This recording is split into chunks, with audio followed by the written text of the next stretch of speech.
All right, we're still holding on to a few clouds overhead, but temperatures are going to stay mild. And the good news is our main threat of severe weather has ended. We're still watching a complex of storms just off to our west. Looks like that will stay to our west and south as we go through the overnight early morning period. However, we could see a few scattered showers and storms even during the late night, early morning hours and into the early day as a cold front is moving south. We're looking here at our General Shale Sky Cam as we look at State Street in Bristol. Current temperature Tri-City Airport now with some clear skies, 67 degrees. The wind is calm at the moment, and it's been quite an active afternoon for us. Look at our Viper radar. Quiet here locally. That's great news for us. Showers and thunderstorms have now pushed well to our south over parts of North and South Carolina. You see that complex as it's been rolling towards the southeast, but you can't help notice the thunderstorms here back to the west of Knoxville. This is the activity, another complex of storms we're watching very carefully. It looks like the majority of this will continue to push just south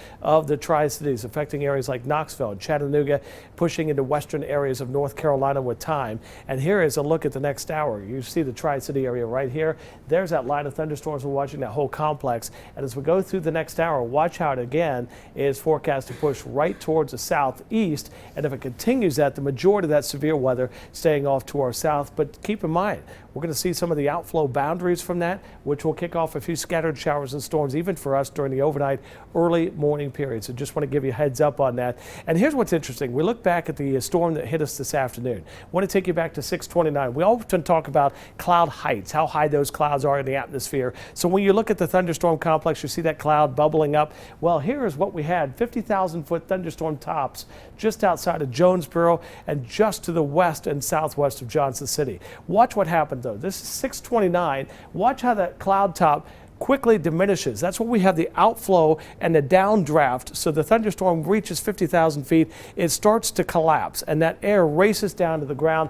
There's 40,000 foot at 635. And as we go through the next timestamp, look at this, down to 35,000 feet within a matter of minutes. And that's what we see. We see these downdraft winds come racing out of the thunderstorm, pushing off to the east-southeast. That's where we had the wind damage parts of Johnson City, Okolona, from Fall Branch actually, all the way down towards the Hampton area. And again, that's where we see the thunderstorm tops down to 30,000 feet by 649. Here's another indication of the winds. We had a 60-mile-per-hour wind gust here at our studio. Look at that. There's 619, a good swath of 50 to possibly 60-mile-per-hour winds right over Johnson City. And then those high winds pushed right out of Johnson City into parts of Carter County. You're seeing some of the wind gusts here upwards to 50 to 60 miles per hour as it pushed right towards Elizabeth and Hunter and Hampton and right down over the mountains into parts of Carter County. So that's what we looked at on our radar, and that's why the majority of this was wind damage caused by the downdraft or straight line thunderstorm wind damage, and that definitely causes the damage there. You see Elizabeth Airport,